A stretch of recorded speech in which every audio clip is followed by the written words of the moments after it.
Welcome, welcome to Mentoring37.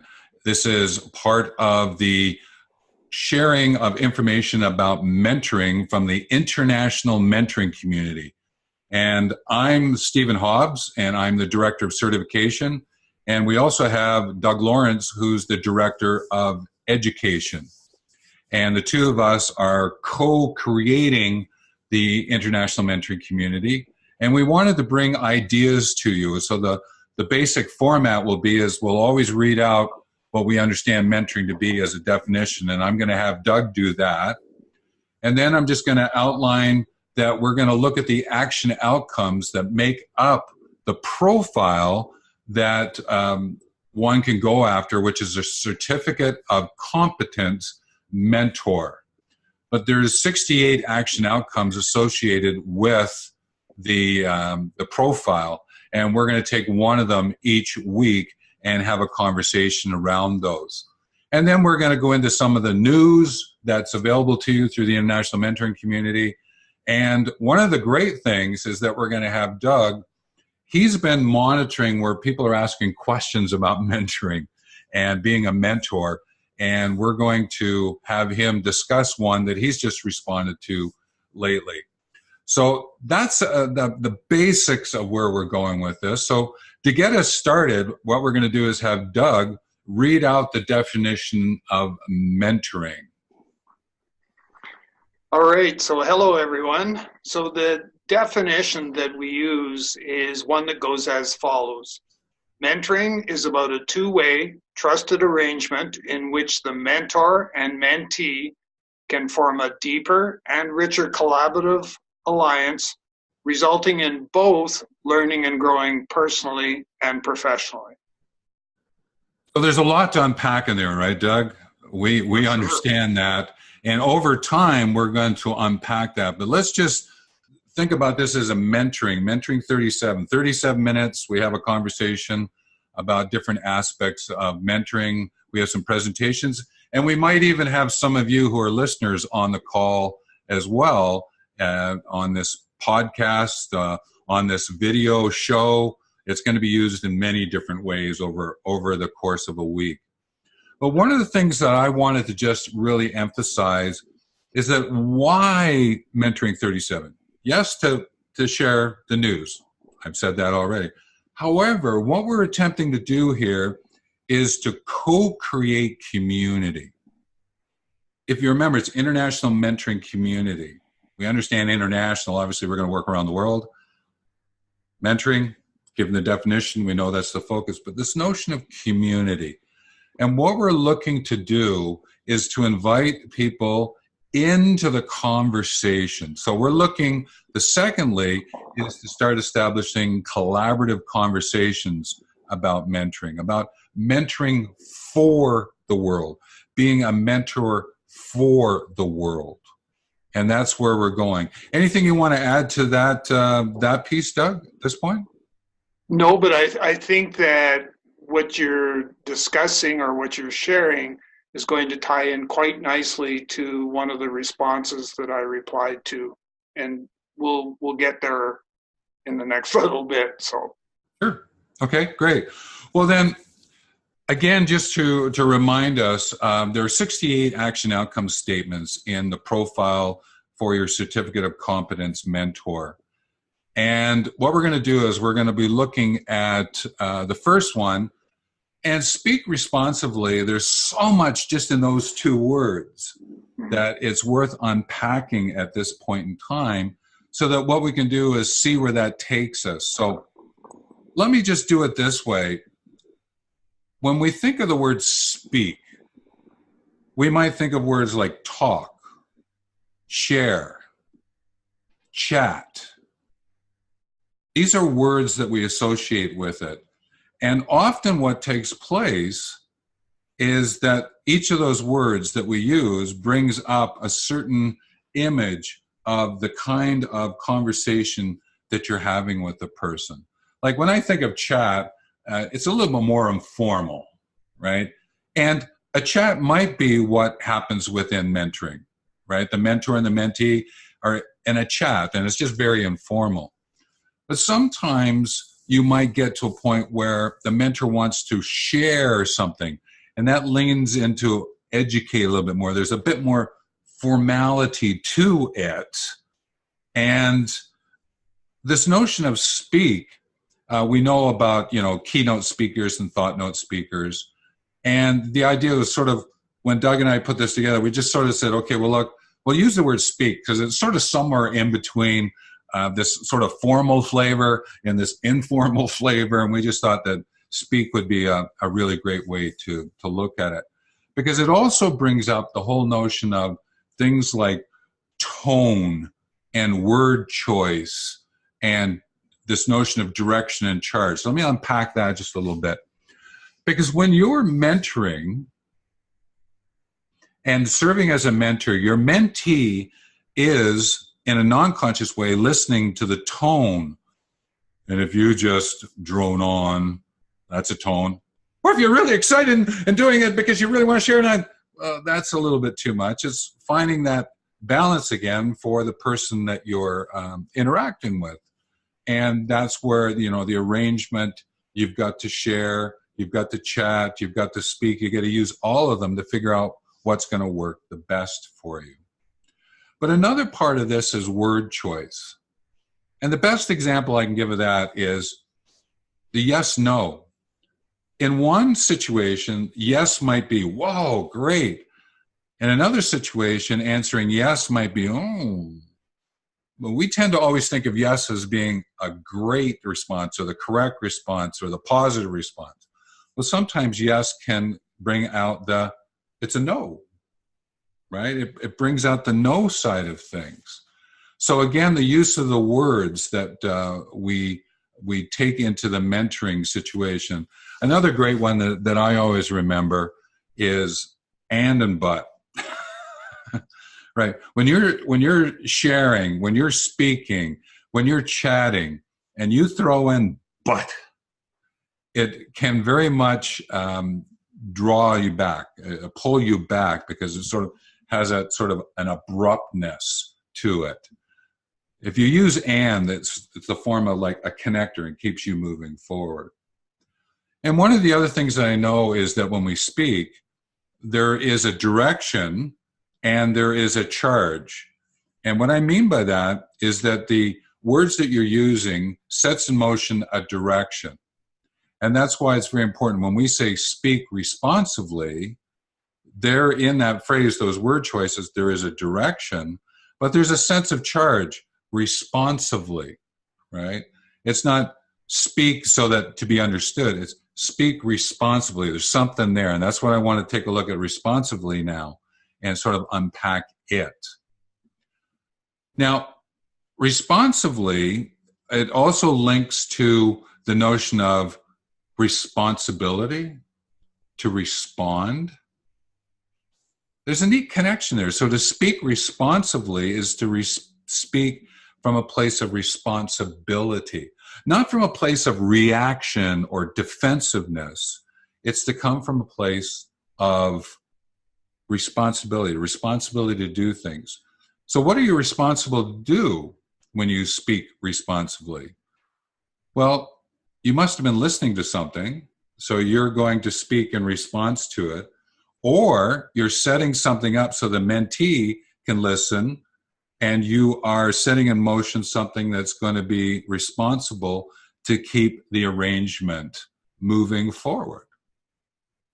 So responsively is a very important word when you connect it to speak, right? Because it sets up the conversation, but it also continues the conversation. And sometimes we forget some of those little nuances, and that's why it's fortuitous that speak responsibly was the one that came up for the show today. So there you go. Now, another thing that we need to be aware of is when you're speaking responsibly and you're going to listen consciously, which is another one, what's so important, folks, is this idea of taking a breath between listening and speaking, and then speaking and listening. Hang on a minute. give yourself a chance to set things up and to set yourself up to listen, to set yourself up to speak. And it's very much a casual approach to it. And if we sort of have that sense, we're in that sort of feeling of being casual about what's going on, it tends to lend itself to this notion of the collaborative conversation. You're collaborating with one another as you move forward. Now, the other thing that I'd just like to bring out is that speaking responsibly, is so different in person than it is online. In person, there's a lot more nuances you can pick up. I get that. It's sort of like, as you're watching this video, it'd be very different if we were sitting down in a couple of armchairs and we had a cup of tea and we were talking about speaking responsibly as it linked to mentoring. This way, you may have your cup of tea with you, but it's not necessarily always quite the same. So we have to be very aware of, if you're going to do mentoring and speaking responsibly, you want to make sure, okay, that are you online or are you dealing with this from a in-person perspective? And the same is to be said for the phone. But here's something that I learned. No matter if you're in person, on the phone, you're online, you got to be present when you're speaking responsibly. Got to be present. The essence of presence, that's where we're coming from at this point in time. So I came up with this really funny way of reminding myself about speaking responsibly. All right. Face, fingers, feet facing forward. Because if I'm having a conversation like this, it's very different than having a conversation like this and speaking responsibly. So it's just one of those funny ways that I remembered to do that. And again, I just remind you is when you think about it, just using simple words like yes or no when speaking responsibly can make or break the conversation. So truly know how to use words like that in what you're doing. And I guess the last reminder I have around speaking responsibly, especially if the mentee has been asking you some questions or you've been in conversation and you do not know the answer, to speak responsibly is to say, you know what? I don't know what that answer is. That's something I'm going to have to go look up because, again, in the definition that we shared earlier, it's mutually learning and developing both personally and professionally. So don't bluff it, right? Stay with the sense of what's going on, all right? Now, that's about speaking responsibly. Now, this is an opportunity. I know that Doug might have something that he might go, you know what?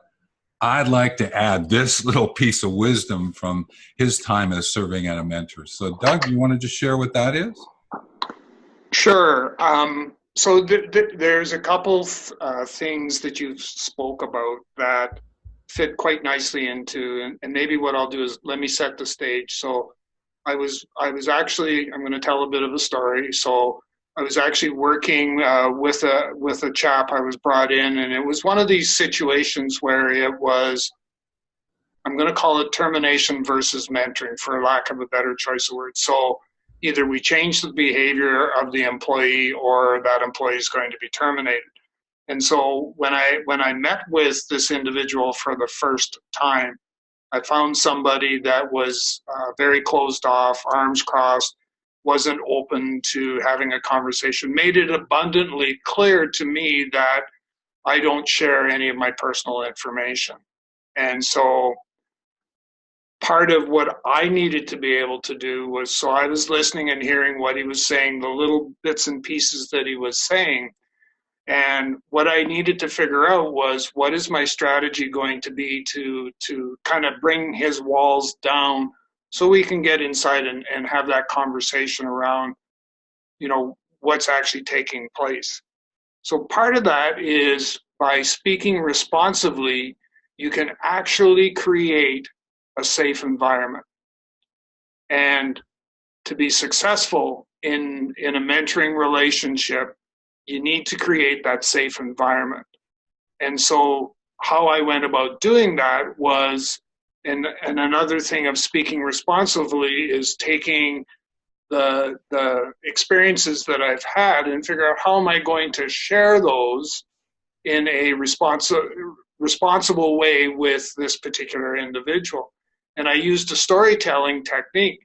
And so what I found that was taking place was every time that I told a story that was relatable, he opened up a little bit more. And it, you know, the analogy I used, it was like a flower that's going to blossom, was as the conversation went on more and more, and the flower got wider and wider, you know, open, it became more open to receiving the messaging that I was trying to deliver to him.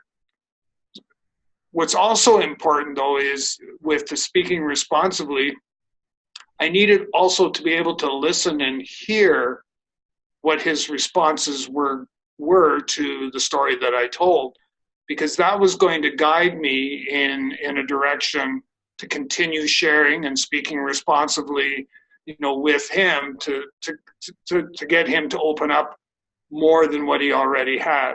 So, and then finally, the other point that I wanted to make as part of this whole story was you actually talked about one of the things that I'm a firm believer in, and that's when you are thinking about something that you're going to say, you need to think about how is it going to be received by that person. And you can sometimes take a mentoring relationship, a conversation, and you can turn it south on you very, very quickly if you don't take that pause. And what I typically say is pause and think about how is that going to be received.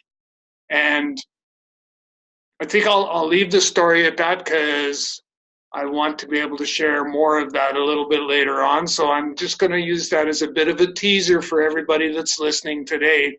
To start, here's my challenge to you. Start to think about what the potential outcomes will be if we continue down this path. And, you know, think of it from the aspect of, can we change the behavior based on what you've heard so far? If so, what does that look like? And the other part will be is, do you think that we will be successful in actually changing that behavior? And if so, you know, what will the potential outcomes be? So that's my challenge to everyone listening in. And based on that challenge, it comes from the place of speaking responsibly, because when you take that challenge on, it's also, how am I going to put that into action with the mentee? All right. So again, it might be worth just replaying that part of the podcast or the video, or whichever way you're listening in or watching at this point in time. So again, because Doug has a great level of experience. He is what I call a true mentor practitioner. I would call him an extraordinary mentor. Extraordinary mentor. And we have fun with that because we understand that there's mentors, there's great mentors, and then there's extraordinary mentors.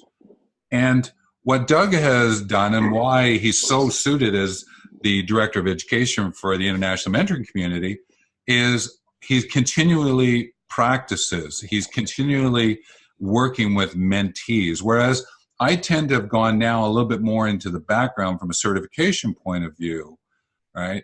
And I wanted to make that distinction. That's why the two of us are going to be on the calls, being able to share with you ideas. And so I might come at it with a little bit more of a theoretical look, even though I have lots of practice as well, because I'm one who's writing articles. I'm one who is developing the certification processes and the auditing and the verifying.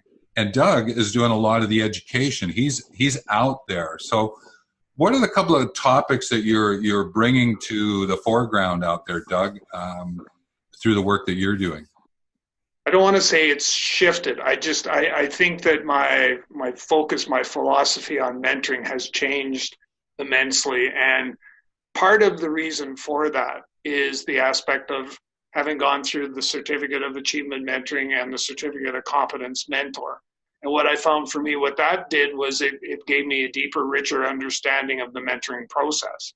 So I'm now able to take that and translate that based on my experiences, to translate that into something that I can now share quite openly and readily with prospective mentees at all levels, right from, I'm working with people at presidents of educational organizations, senior vice presidents of, large companies, right? I'm doing a lot of virtual mentoring. I've got two young lads that, are running a restaurant in Jamaica that I'm doing the virtual mentoring, and we'll talk about that with the folks, at a later date. But for me, the big thing, the messages that I'm sharing, are the significance and importance of obviously speaking responsibly, but also the fact of building, trusted relationships, being able to communicate effectively, and the aspect of, how powerful mentoring can be, workplace mentoring can be in your organization for a number of different reasons.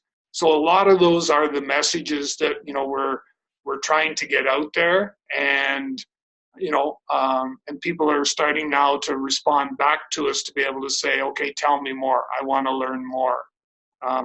And sort of the last thing is that a lot of people fail to see or fail to realize that mentoring creates that learning and development environment. So when you have workplace mentoring in place, you've actually created a learning, in addition to, a workplace mentoring culture, you've also created that learning and development environment. And I think therein is like, if you're a manager leader using mentoring, it's an educating approach. If you're a parent, grandparent, and you use mentoring, it's an educating approach. You're a CEO working with the other C-suite, use mentoring, it's an educating approach. We sometimes lose that fact, and that's one of the things that we would love to bring into the conversation about mentoring, is that it truly is an educating approach. And thank you for sharing that, and that's why you're so suited, and that's why I wanted you in this first video to just share a little bit about some of the things that you're involved with. And we mentioned at the beginning that we said that there's questions that people ask, and you mentioned that you respond to Quora. And what you did was you selected one of the Quora questions. And what we're going to do each week is we're going to take a question from Quora or a question from you that send in, and we're going to do 2 or 3 minutes around what's an answer to the question. So over to you, Doug. All right. So I've had this last week, I've had a number of questions that have come through.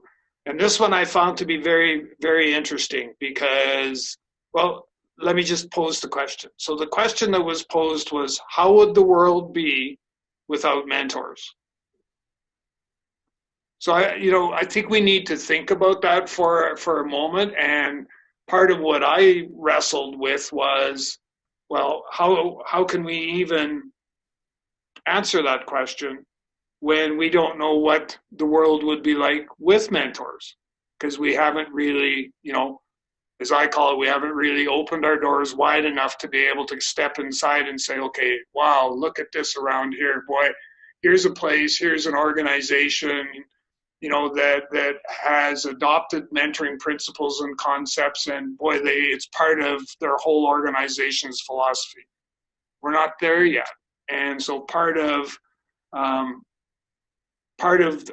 be able to answer this, part of the dilemma I faced was that we haven't tapped into the full potential of mentoring today. So there's organizations that are doing lots of talking about it.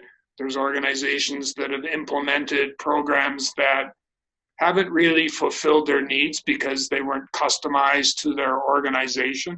So there's a number of different things that, create a bit of a problem. I facilitate a mentoring circle every 2 weeks, and we discuss on numerous occasions, what would it be like without mentoring?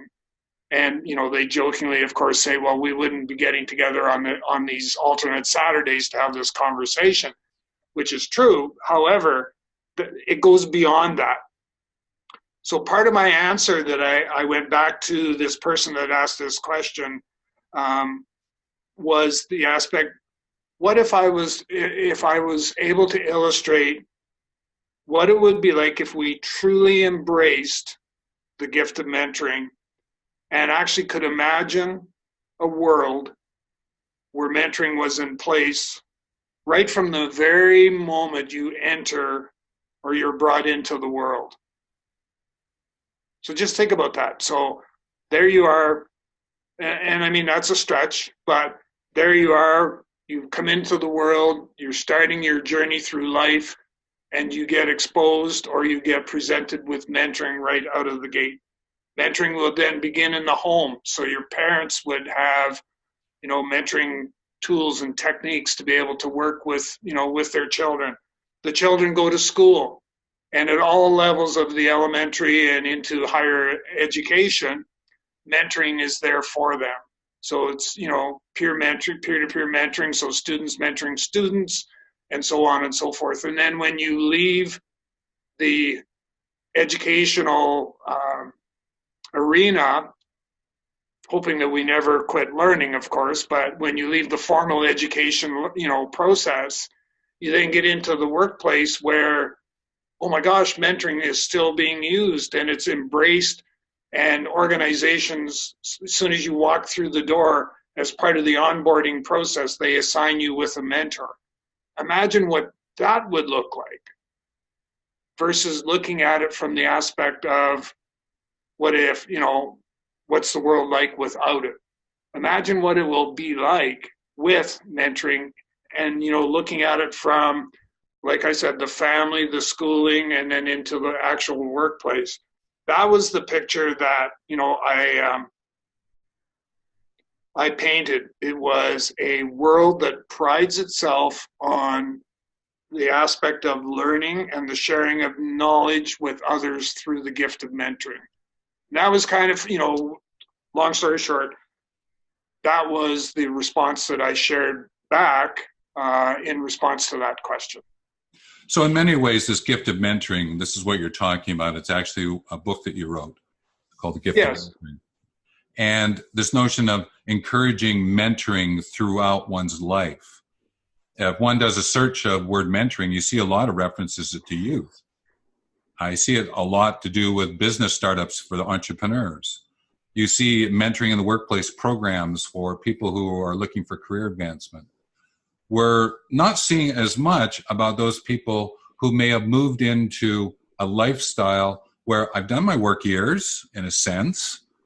What else can I do? And I know that we would like to see those who have that lived experience to be able to share it. But I would also ask, and note, I'm going to use a but there, I'm going to use, mentoring isn't about age. Mentoring is about lived experience. And we're going to talk more about that another time. So I'm going to leave that with you because that's a myth, this whole notion of mentoring and age. There is quite a story that's been built up around that. So we'll take that on another time. So thanks for that. And so again, everyone, we're going to bring out another question. So again, if you have a question you want to send in, there will be links to connect with us on our contact page for the international mentoring community. And please send it in, and we'll certainly tackle it as we go forward. And if you do send it in, you're going to get the book, The Gift of Mentoring, as a thank you. So let's just move over to, there are some updates that we would like to give. I know I have one in particular, and it's an event on February the 13th at 10 a.m. in the morning, Mountain Time, 10 a.m. Mountain. I'll be doing a webinar that connects managing and leading and mentoring, and what it means to be an extraordinary mentor as you serve as a manager and a leader. So there'll be a link to the page that explains a little bit more about what that is. You can sign up. It's for free, and love to see you.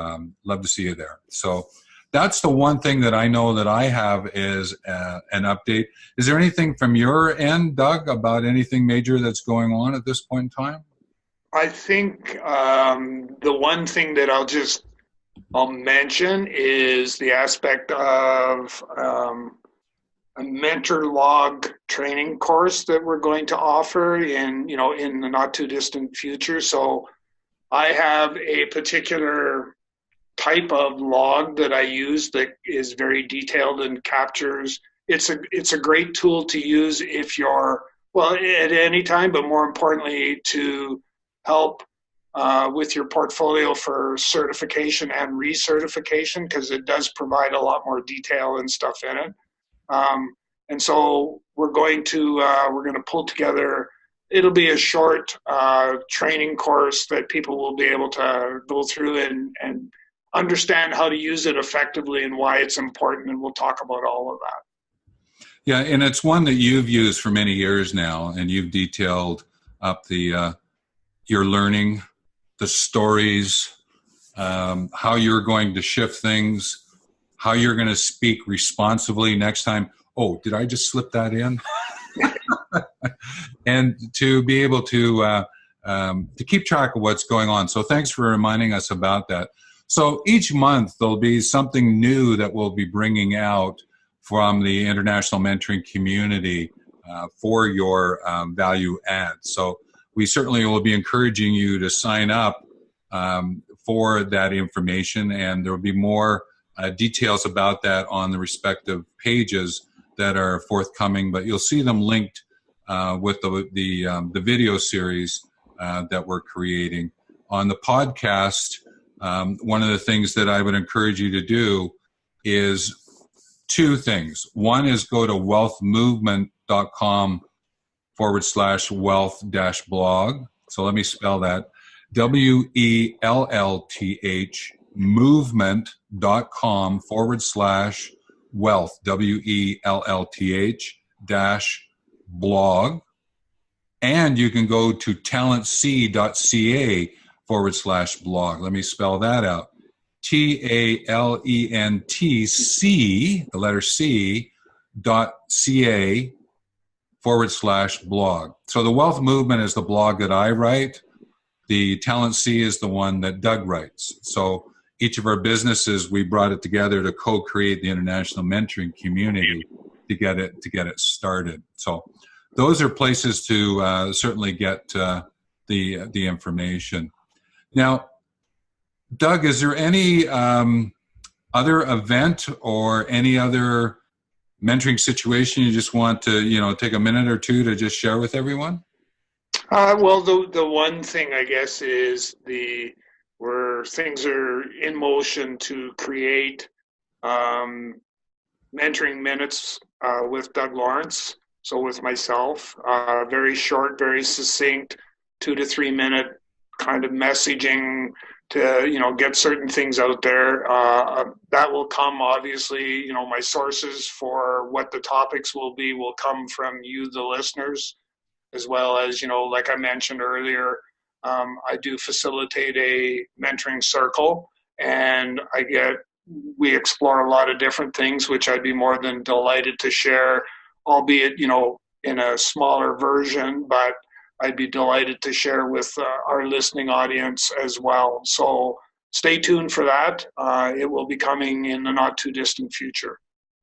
Yeah, and that brings up is that this Mentoring 37 happens on Tuesday every week at 10 a.m. All right, 10 a.m. Mountain, 9 Pacific, and noon on Eastern. And while this one was taped, we will be moving into a live stream format, probably not next week, but the week after that. We're just getting this up. We're just getting this rolling. We're just getting into our groove here. And we certainly welcome any ideas or thoughts that you might have to share back with us about how we might even improve it, or topics that you would like to cover. But every week we will be dealing with an action outcome from the profile. We'll be doing a quora or a question from the audience. We'll do some updates about what's going on, where you can get a hold of more information, and as we build the community. And one of the things we'll do is we'll be setting up a place for you to come join us to have a conversation so that you can actually practice a way to speak responsibly. So that's my way of saying take care. Doug, what's your way of saying take care? We'll close it off. Happy mentoring. You can't do better than that, right, Doug? Yep, that's the best. I'm smiling. All right, Doug, take care. Thanks very much, okay?